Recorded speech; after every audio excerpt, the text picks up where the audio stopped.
Hey guys, LootWizard here with another Soulforge video for you. It's beginning of the week, so we have new stuff in the Soulforge and new troops. At least one new troop here, and we also have the weekly event. So we're going to go and check out all of this stuff like usual. Let me go in here to Soulforge first of all, and I always like to start at weapons. We have Fire and Ice, which is actually an okay weapon. I don't actually have this one yet, so I might actually craft it. It's only costs 300 diamonds. 16 mana cost, red and blue. It will do damage to all enemies and then give 2 life to all allies. Nothing really amazing about this weapon, but if you are trying to collect weapons like this that do damage to all enemies, and you know, the colors do matter as well, because there might be a team that you set up where let's say there's certain colors that are restricted during an event, and maybe this is one of the weapons that you would be able to use if you had it. Well, so yeah, I think 300 diamonds is not too expensive for that weapon. So I'll probably end up crafting it myself. I might as well do it now. And we have it. I haven't looked at what the upgrades are. We could go in and do that. I'll do that here after I get done with the rest of the looking at the weapons, because we do have the Doomed Blade, which is a fantastic weapon. Now, I just did a video covering what I think are the best Doomed weapons, and the Doomed Blade is not like one of the best that I talked about, but it's still good. Like, if you have the other ones already, I would say, you could get this one, because I say that it's good to probably collect all of these doomed weapons that transform a color of gem to doom skulls, because it's really powerful weapon. One, it's doing spell damage to all enemies, and then on top of that, it will do the transformation of a certain color of gem to doom skulls. Now, this one transforms red gems to doom skulls. So, if you have a way to create a firestorm, you'll have a lot of red on the board, and then you'll also be able to transform all those reds gems to doom skulls. So great weapon right there. Does cost 900 diamonds, so it costs it's basically the equivalent of like a legendary card and what it costs, but it's definitely worth crafting if you don't have it. Moving on to Stone Slicer, it's an okay weapon, but I rarely ever use it. It's one of the very few mana generating weapons that does not have a class for it. So most of these mana generating weapons like this that are based on a certain type of ally usually has a class that you can use with it, which means it's going to generate a little extra mana, because instead of having 3 of those allies, you'll have 4 because of the hero class. This one, there is no construct hero class, and I'm a little puzzled by why they didn't include a class for that. But it's what it is. You can use it with some of the construct troops. I think there's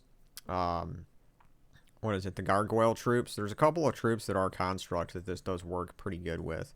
But again, you're not going to be generating as much mana with it because there's no class that's construct.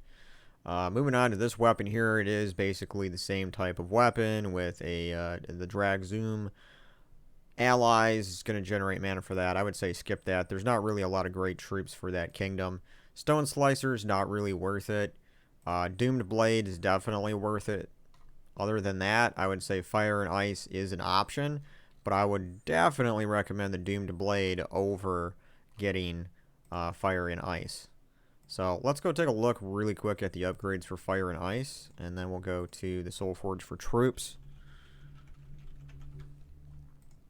I just want to see what the upgrades are here. It's going to... Okay, so that makes sense why it's called Fire and Ice, because if you upgrade this thing completely, it'll create a red gem, it'll create a blue gem, and burn the first enemy, and also freeze the first enemy. It's going to do that every single time you cast it, which actually is pretty good, because there are certain classes that have that talent Fireblade, which will allow you to do triple skull damage to a burning enemy. So this weapon can work pretty well with that talent in a class. Alright, moving on, let's take a look at the troops here real quick. We're going to go through the summoning stones as usual. I know a lot of times there's really nothing in these. Sea Troll is a good troop if you don't have it. But sometimes there's troops in here that, as a newer player, you don't really have yet.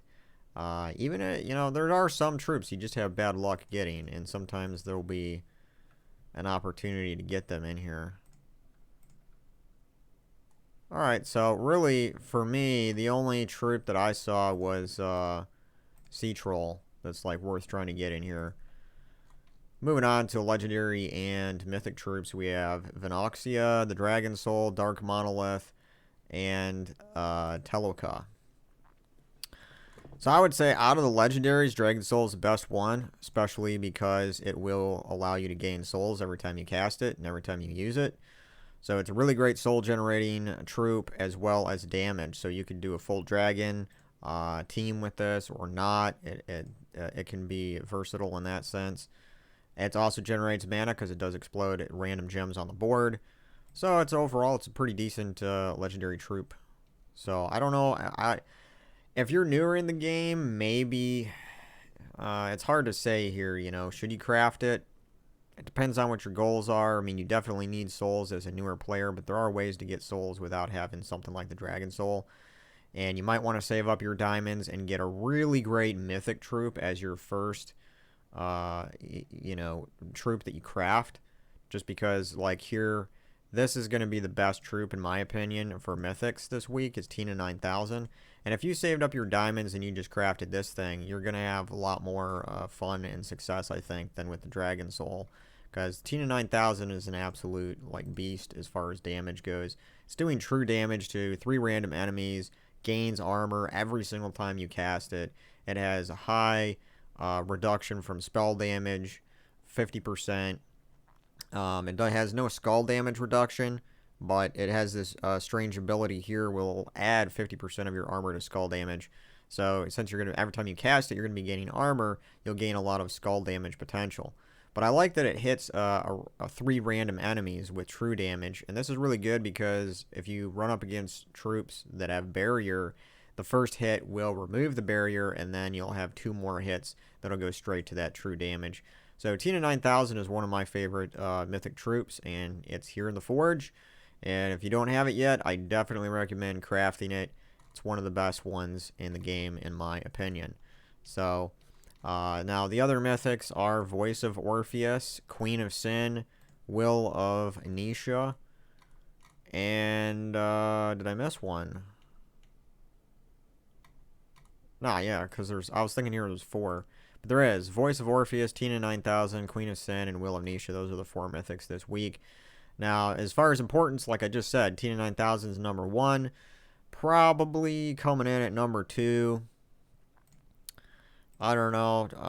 Will of Anisha is pretty good. It steals magic, it deals damage to all enemies. And it does allow all purple allies to gain 1 to all stats, reduces spell damage by 50%. You have Queen of Sin, which does true damage to the first 2 enemies. It summons Wrath or Lust, and then it blesses. I would say probably, I mean, it's a tough one, but I think I'm leaning a little more towards Will of Anisha is more powerful than the Queen of Sin. But Queen of Sin is, I just never really use it. I don't find it to be quite as useful. I mean, I don't use Will of Anisha that much either, but those 2 are almost tied in my mind as far as like, they're completely different in their abilities, but I would say they're pretty much like tied.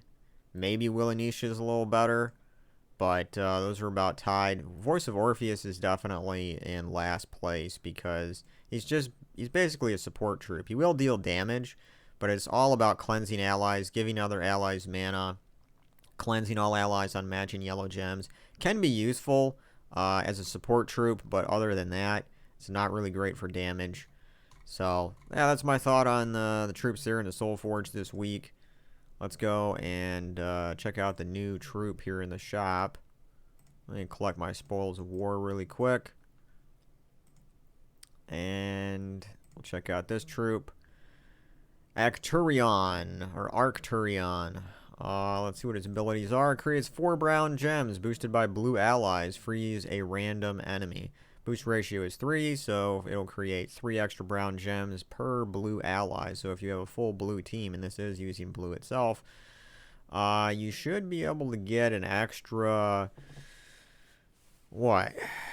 an extra 12 brown gems added to the 4. So it'll create an extra, what, 16? It'll create 16 brown gems every time you cast it if all of your all of your allies are blue, and as long as they're still alive. That is a pretty good generator for brown. Good boost ratio. But will I ever use it? Probably very seldom. Now, a good thing about this is it's one of these deals where you get 2 arcane trade stones for 400 glory. I always like those because, you know, arcane trade stones are really hard to farm. They're just time consuming to farm, really. And saving up glory and buying them here like this is really the easiest way to get them.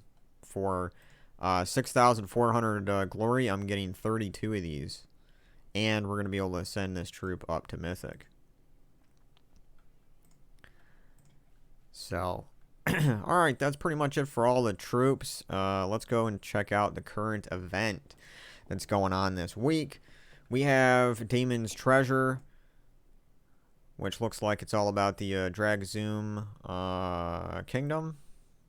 It's one of these world event type of things. Let's check out the shop.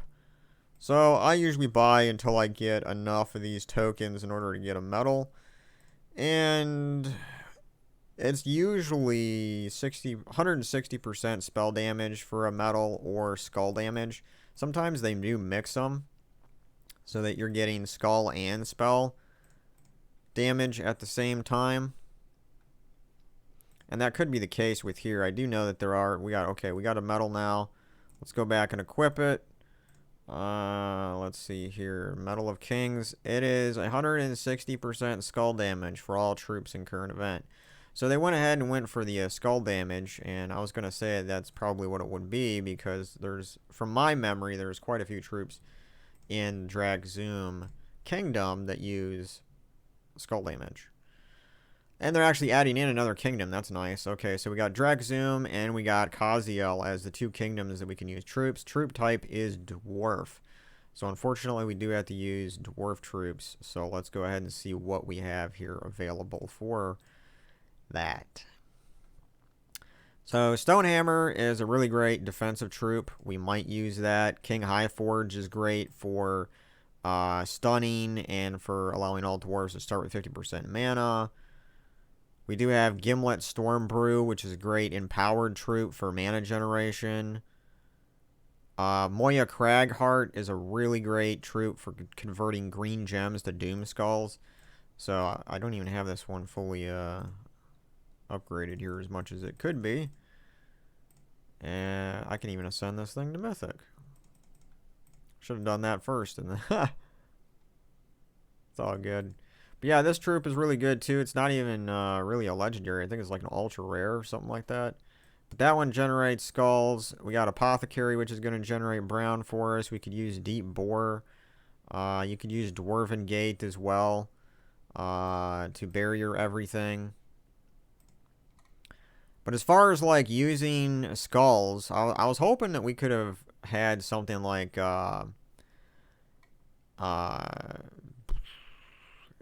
what's that one troop, Glaceon, but I'm pretty sure that it might be a Drag Zoom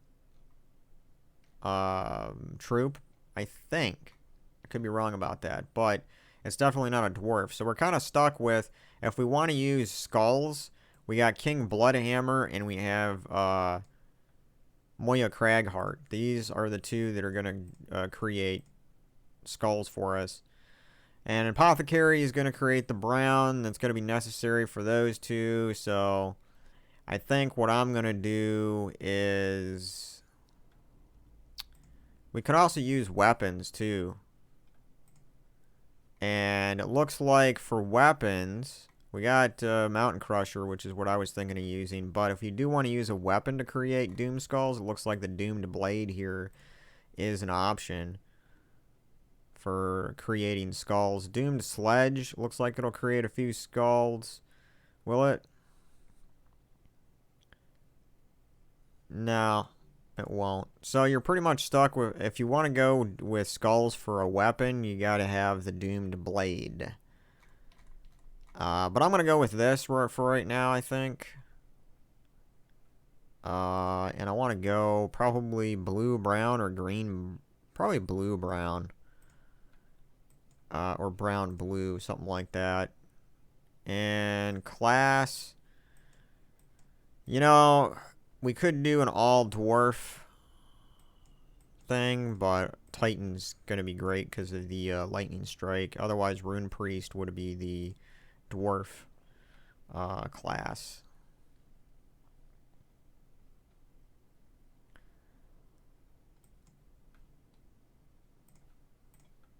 Now, everything is so weak right now, I don't even really need Doom Skulls.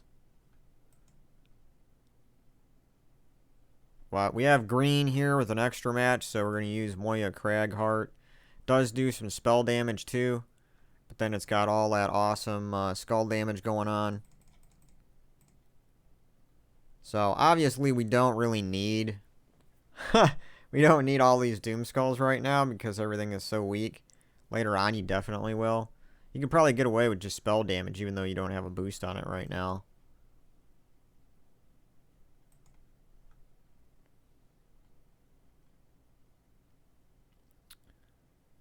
Alright, let's see. Can I convert anything here? We have blue. That we could do there, and then we could do that, get a skull. And we could use this. Nice thing is about if you use Titan class or you use any of the rock solid classes, because we're going to be using a lot of brown with this team, then you're going to get barrier on your hero class, which will really help out. Unfortunately, we don't have anything for that. We can use this, and we can go purple. And we do have 4 connect with blue, so we can use the old King Bloodhammer.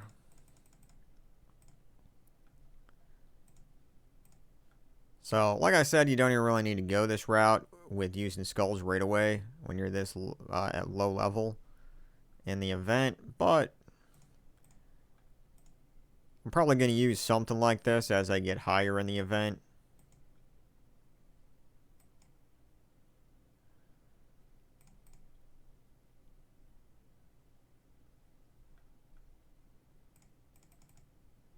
Yeah, we completed a little adventure quest, I think, there. Got some gems. That was nice.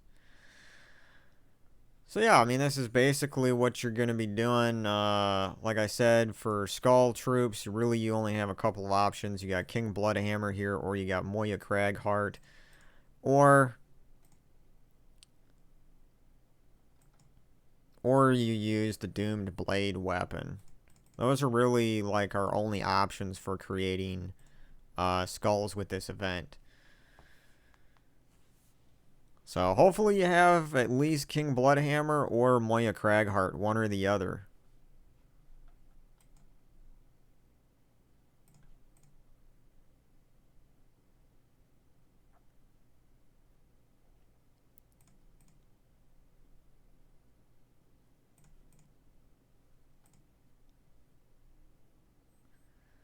Lots of nice skull damage. Nice thing about Doom Skulls is that when they connect, they actually explode, so they generate a little bit of mana. That's always a nice thing.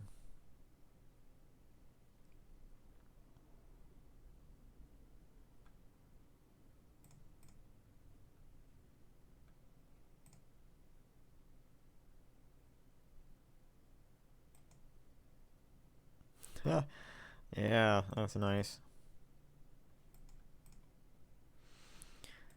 So yeah, this is probably the team I'll use. I think it will carry me pretty far.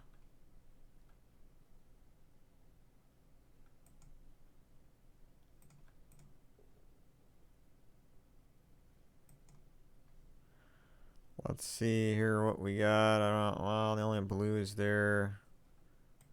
Guess I'll do that. Need to get some green. Here we go. We got some green lined up.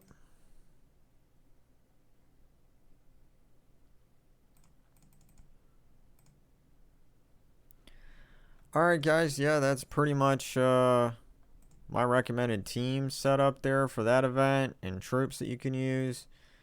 I don't think there's anything else I can really talk about in this video. So there you have it. That's the Soulforge video for this week. And hope you guys enjoyed that. And I'll catch you on the next video. Later.